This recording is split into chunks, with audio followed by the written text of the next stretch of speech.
గౌరవనీయులైనటువంటి గ్రామ శాఖ అధ్యక్షులకు, ఈ గ్రామంలో విచ్చేసినటువంటి పూజ్యులు, గౌరవనీయులు, విజ్ఞులు, విజ్ఞానవేత్తలు, పురప్రముఖులు, గ్రామ పెద్దలందరికీ, ఈ కార్యక్రమానికి విచ్చేస్తుంటే పచ్చడి జెండాల చేత, పసుపు తోరణాల చేత, బాజా భజంత్రీల చేత, బాల సంచాల చేత, లింగినంటే నినాదాల చేత, యువత విన్యాసాల చేత, మహిళల మంగళ హారతుల చేత, వృద్ధుల దీవెనలతోట, పిల్లల కేరింతలతోటి సాగుతున్న ఈ సభను చూస్తుంటే చాలా ఆనందంగా ఉంది.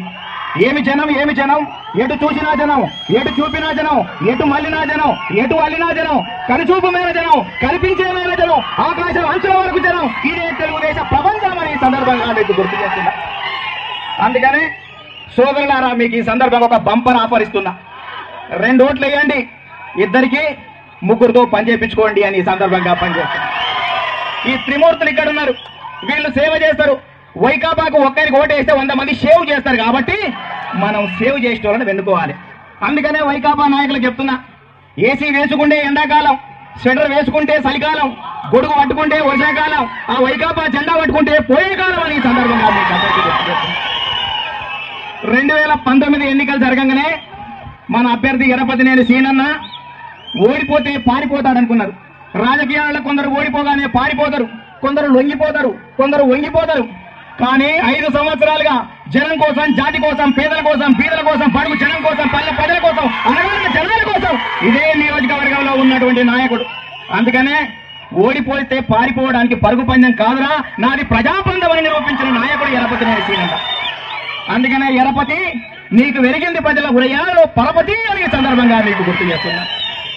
మరో నాయకుడు లావు కృష్ణదేవరాయలు గారు ఏ ముహూర్తాన పెట్టారో, ఒక మహారాజు పేరు పెట్టుకున్నటువంటి వ్యక్తి. మాటల్లో మంచితనం, చూపుల్లో చురుకుదనం, పనులలో చక్కదనం, పార్టీలో పొత్తదనానికి నిలవత్తు నిదర్శనం అని ఈ సందర్భంగా గుర్తు చేస్తున్నా. అభివృద్ధి నినాదంగా సాగుతున్న ఓ నేత ఈ నియోజకవర్గం మార్చు తల రాత అని ఈ సందర్భంగా నీకు గుర్తు చేస్తున్నా. అందుకనే నేను తెలంగాణకి వెళ్ళి వచ్చిన, మా ముక్కోని పంపినాం, ఇక మీ తిక్కోని పంపవలసినటువంటి అవసరం ఎంతైనా ఉంది అని సందర్భంగా. అందుకనే మొన్నటిదాకా మా ముక్కోడు కూడా బాగా నీలిగిండు, ఇప్పుడు ముక్కోడు పోయిన తర్వాత తిక్కోడు పరిచయంలో పడ్డాడు. అందుకనే ధర్మానికి అధర్మానికి, న్యాయానికి అన్యాయానికి, నీతికి అవినీతికి, టూరిజానికి షారిజానికి, విజనరీకి ప్రిజనరీకి మధ్య జరుగుతున్న ఈ పోరాటంలో మనం ముందుకు సాగాలి, ప్రజాస్వామ్యాన్ని పరిరక్షించాలి. అయ్యా జగన్మోహన్ రెడ్డి బయటకు వచ్చి చెప్తున్నాడు, ఒక్క అవకాశం అయ్యి అభివృద్ధి చేస్తానని చెప్తున్నాడు. ఇప్పుడు అద్భుతమైన అభివృద్ధి చేస్తానంటుండు. ఈయనను చూస్తే నాకు కథ గుర్తుకొస్తుంది. శోభనం గదిలో ఉన్నోడు అంటే, శోభనం గదిలో ఉన్నోడు బయటకు వచ్చి ఇంకో పెళ్లి చేయరా కవలపిల్లలు అంట అన్నాడంట. అరే ఉన్నదే శోభనం గదిలో, ఉన్నది అధికారంలో 5 ఏళ్ళు, అప్పుడు చేయలేదంట, కానీ ఇప్పుడు చేయండి నేను అద్భుతంగా అభివృద్ధి చేస్తానంట. 2014లో మాకు నాన్న లేడు అన్నాడు, నాకు కూడా లేడు కానీ మా నాన్న లేడు అన్నాడు, జనం నమ్మిండ్రు. 2019 వచ్చారు, నాకు చిన్నాన్న లేడు అన్నాడు. ఒక్క అవకాశం అని చెప్తే మా అక్కలంతా ఆలోచించి ఇచ్చిండ్రు. ఒక్క అవకాశం ఇచ్చిన పాపానికి ఇంట్లో వెలుగువాయి, బడిలో తెలుగువాయి, నదిలో ఇసుకవాయి, గుడిలో విగ్రహాలు వాయి, నేరాలు వెరిగిపాయి, ఘోరాలు జరిగిపాయి, పరిశ్రమలు పారిపాయి, అప్పులు వెరిగిపాయి, ఆస్తులు తనకవాయి, అమ్మకు గౌరవాధ్యక్ష పదవి వాయి, చెల్లికి ఆస్తి వాయి, బాబాయి పైకి వాయే, బాబు జైలుకు వాయే అన్నటువంటి పరిస్థితి ఉంది. అందుకనే మనం ఆలోచించాలి, ఈ తిక్కుని కూడా పంపవలసినటువంటి అవసరం ఉందని. అమ్మ మనం ఒకసారి ఆలోచిద్దాం. 5 సంవత్సరాల జగన్మోహన్ రెడ్డి ఏం చేసిందంటే, ఆయన కనిపిస్తే బ్రేకింగ్ న్యూస్, మాట్లాడితే షాకింగ్ న్యూస్, పరదాలు నేను రాను, అమ్మ మెరుపుదీగా వచ్చిపో అన్నట్టు పరదాల మధ్య వచ్చిపోతాడు. అటువంటి మహానాయకుడు జగన్మోహన్ రెడ్డి 5 సంవత్సరాలలో ఈ రాష్ట్రంలో పోయి దళిత మహిళలపై అత్యాచారంలో ఈ రాష్ట్రం మొదటి స్థానంలో ఉన్నది, గంజాయి అక్రమాలలో మొదటి స్థానంలో ఉన్నది, ఉపాధి హామీ పథకం నిధుల దుర్వినియోగంలో మొదటి స్థానంలో ఉన్నది, రైతుల ఆత్మహత్యలో 3వ స్థానం ఉన్నది, కౌలు రైతుల ఆత్మహత్యలో 2వ స్థానంలో ఉన్నది. ఇవాళ మహిళలపై అనేక రకాలైనటువంటి నేరాలు జరుగుతున్నటువంటి దౌర్భాగ్య పరిస్థితి ఈ రాష్ట్రంలో ఉన్నది.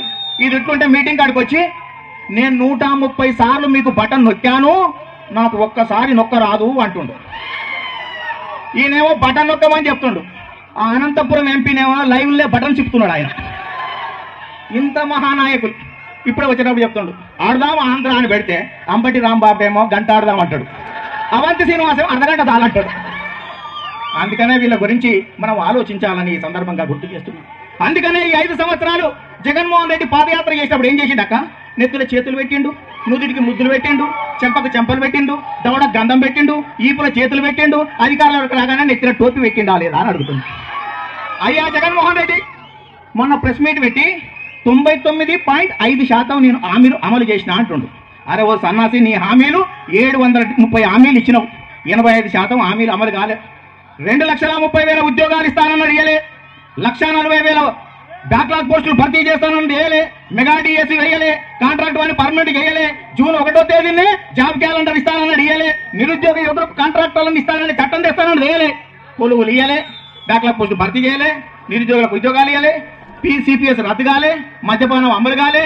ప్రాజెక్టులు గట్టవైతివి. Sugar factory తెరవైతివి. 25,000 ఇండ్లు కడతాను గట్టవైతివి.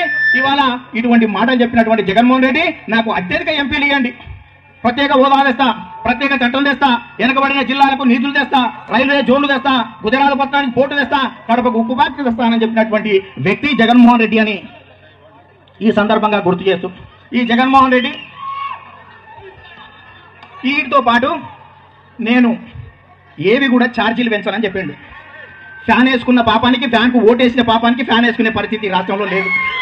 9 సార్లు కరెంటు ఛార్జీలు పెంచిండు, 3 సార్లు ఆర్టీసీ ఛార్జీలు పెంచిండు, కరెంటు ఛార్జీలు పెంచిండు, ఆర్టీ ఛార్జీలు పెంచిండు, లిక్కర్ ధరలు పెంచిండు, గ్యాస్ ధరలు పెంచిండు, రిజిస్ట్రేషన్ వాల్యూ పెంచిండు, పెట్రోల్ డీజిల్ మీద పన్ను వేసిండు, చెత్త మీద పన్ను వేసిండు, మనం మొక్క మీద మన్నేసిండు.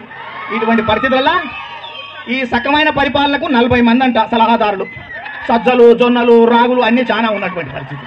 అందుకనే ఇటువంటి పరిస్థితుల్లో ప్రజలు ఉద్యమాలు చేస్తారేమని జీవో నెంబర్ 1 తెచ్చిండు, ఎవడు కూడా రోడ్డు మీదకి రావద్దని. పత్రికలలో రాస్తారని 2,430 జీవో తీసుకొచ్చిండు, మీరు ఎవరు కూడా రాయొద్దు అనేటువంటి పరిస్థితిలో ఇవాళ పత్రికల మీద కూడా ఆంక్షలు పెట్టినటువంటి పరిస్థితి ఉందా లేదా అని చాలా స్పష్టంగా అడుగుతున్నా. అందుకనే రాజశేఖర రెడ్డి గారి కుమారుడు అని నమ్మిన పాపానికి మనం నమ్మేటువంటి పరిస్థితి ఉంది అని సందర్భంగా గుర్తు చేస్తున్నా. ఇవాళ ఈ రాష్ట్రంలో నాకు టీవీ లేదు, నాకు పేపర్ లేదు, నాకు దత్తపుత్రుడు లేడు, పైన దేవుడుండు, కింద మీరుండు అంటుండు. అయ్యా జగన్మోహన్ రెడ్డి, కాసు మహేష్ రెడ్డి ఆస్తులు అన్న చెప్పిండు, నీ ఆస్తులు నేను చెప్తే నేను Brahmani steels, Raghuram cements, Karnataka power project, సిక్కింలో పవర్ ప్రాజెక్టు, జింపెక్ సంస్థ, సాక్షి దినపత్రిక, బెంగళూరులో బెన్నగట్టుట్ల 1000 ఎకరాల భూమి, 250 కోట్ల విలువైన షాపింగ్ కాంప్లెక్స్, హైదరాబాద్ 60 ఎకరాల జాగా, నీ అయ్యే జాగీరా ఎట్లొచ్చినాయా జగన్మోహన్ రెడ్డి అని వాళ్ళ చెల్లె అడుగుతుంది. మొన్న వాళ్ళ చెల్లె షర్మిల, నేను ఆస్తి అయితే నా గొంతు పట్టుకుండు అనేటువంటి పరిస్థితి. మా రోజాక చెప్తుంది, అన్న గన్ను కంటే తొందరగా వస్తాడు అని. గన్ను కంటే తొందరగా వచ్చినాడు. ఇవాళ వైకాపా నాయకులు ఈవినింగ్ డార్లింగ్ అంటారు, మార్నింగ్ డైవర్స్ అంటారు. ఇటువంటి పరిస్థితి ఈ రాష్ట్రంలో ఉందా లేదా అని చాలా స్పష్టంగా అడుగుతున్నా. అందుకనే చాలా మంది నిరుద్యోగులు ఉండరు. ఈ రాష్ట్రంలో యువతకు పాలు లేదు, యువతకు ఉద్యోగం లేదు, యువతకు పెళ్లిళ్ళు లేవు, యువతకు పెట్టుబడి లేదు, యువతకు రాగలేదు. డ్రింక్స్ డ్రమ్స్ కో అలవాటు అని గల్ఫ్తో తిరిగి ఏజ్లో గల్ఫ్కోవాల్సి పోయేటువంటి పరిస్థితి. ఈ రాష్ట్రంలో 21,575 మంది నిరుద్యోగులు ఆత్మహత్య చేసుకున్నారు. ఇది నేను చెప్పిన లెక్క కాదు, కేంద్ర కార్మిక శాఖ మంత్రి పార్లమెంటులో చెప్పినటువంటి లెక్క.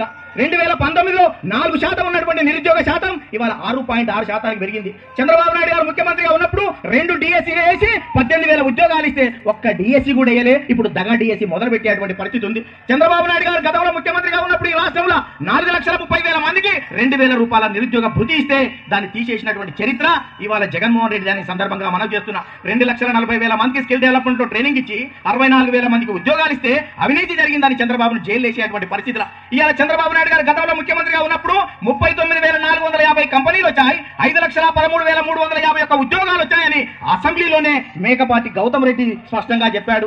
ఇలా ఆర్టీఐ యాక్ట్ల జగన్మోహన్ రెడ్డి పాలనలో వచ్చిన కంపెనీలు ఎన్ని అని తీస్తే 18 కంపెనీలు వచ్చినాయి, 9,158 ఉద్యోగాలు వచ్చినాయని వాళ్ళే చెప్పేటువంటి పరిస్థితి ఉంది. అందుకనే ఇవాళ పారిశ్రామికవేత్తల మీద దాడులు చేస్తున్నారు, డాక్టర్ల మీద దాడి, యాక్టర్ల మీద దాడి, మహిళల మీద దాడి, మైనార్టీల మీద దాడి, ఉద్యోగుల మీద దాడి, నిరుద్యోగుల మీద దాడి, పత్రికల మీద దాడి, ప్రతిపక్షాల మీద ఎదురు దాడి చేస్తున్నటువంటి పరిస్థితి ఉంది. మహిళలకు రక్షణ లేదు, గుడిలో రక్షణ లేదు, బడిలో రక్షణ లేదు, కాలేజీలో రక్షణ లేదు, పార్కుల్లో రక్షణ లేదు, రైల్వే స్టేషన్లో రక్షణ లేదు, బస్ స్టేషన్లో రక్షణ లేదు, సినిమా హాల్స్ రక్షణ లేదు, షాపింగ్ మాల్స్ రక్షణ లేదు, వీధికి వెళ్ళిన వాడు ఇల్లు చేరనా లేక వలకాడు చేరనా అనేటువంటి దౌర్భాగ్య పరిస్థితి ఈ రాష్ట్రంలో నెలకొన్నది. అందుకనే గాంధీ పుట్టిన ఈ దేశంలో గతగదానికో గాంధారి కొడుకు పుడుతుండు, అడిగడుకో అన్యాయం జరుగుతుంది. మిట్ట మధ్యాహ్నం పట్టపగలు 12 గంటలకు నట్ట నడిలోడిపై జంటగా వెళ్లే నాయకుడే ఒంటిగారైనా ఇంటికి రాని ఈ నియోజకవర్గంలో ప్రజాస్వామ్యం ఎక్కడుంది అని జగన్మోహన్ రెడ్డిని అడుగుతున్నానని సందర్భంగా గుర్తు చేస్తున్నా. అందుకనే మనం అందరం కూడా ఆలోచించాలి, తెలుగుదేశం పార్టీని మళ్ళీ అధికారంలోకి తీసుకురావాలి. అందుకనే తిరుపతిలో వెంకన్న, శ్రీశైలంలో మల్లన్న, సింహాద్రిలో అప్పన్న, వచ్చేసారి ఆంధ్రాలో చంద్రన్న అనే నినాదంతో మనం సాగవలసినటువంటి అవసరం ఉంది. అందుకనే చంద్రబాబు నాయుడు గారు రాష్ట్రం విడిపోయినప్పుడు 16,000 కోట్ల లోటు బడ్జెట్, రాజధాని లేని రాష్ట్రానికి ముఖ్యమంత్రిగా వచ్చి బస్సులోనే బస చేస్తూ రాజధాని నిర్మాణాన్ని, రాష్ట్ర అభివృద్ధిని, ప్రాజెక్టుల నిర్మాణాన్ని కొనసాగిస్తూ పారిశ్రామికవేత్తలను రప్పిస్తూ సంక్షేమ పథకాలను మెప్పించి ఇస్తే మనం ఓడగొట్టినటువంటి దౌర్భాగ్య పరిస్థితి ఉందా లేదా ఆత్మవిమర్శ చేసుకోవాలి. చంద్రబాబు నాయుడు గారు 11,80,000 మందికి ఇండ్లు నిర్మాణం చేసిండు. ఇవాళ 4,30,000 మంది నిరుద్యోగులకు నిరుద్యోగ భృతి ఇచ్చిండు. 54 లక్షల మందికి 2,000 రూపాయల పెన్షన్లు ఇచ్చిండు. 86,04,304 డాక్రా మహిళలకు 20,000 కోట్ల రూపాయలు ఇచ్చిండు. దాదాపు 2,10,000 మందికి చంద్రన్న బీమా ద్వారా ఆర్థిక సహాయం చేసిండు. 1,87,000 మందికి మహిళలకు ఇవాళ సైకిల్ ఇచ్చిండు. 1,45,000 మందికి పౌష్టికాహారం ఇచ్చిండు. ఈ రాష్ట్రంలో 24,000 కిలోమీటర్ల సీసీ రోడ్లు వేసిండు. 21,21,000 ఎల్ఈడి బల్బులు పెట్టిండు. ఇలా అద్భుతంగా రోడ్లు, రవాణా, త్రాగునీరు, సాగునీరు, ట్రాన్స్ఫార్మర్లు, సబ్ స్టేషన్లు, పాఠశాలలు, ప్రహరీగోడలు, శాలికానాలు, దవాఖానాలు ఏర్పాటు చేస్తే మనం పాలిచ్చే బర్రె నమ్మి తన దున్నపోతులు కొనుక్కున్నామా లేదా అని అడుగుతున్నాం.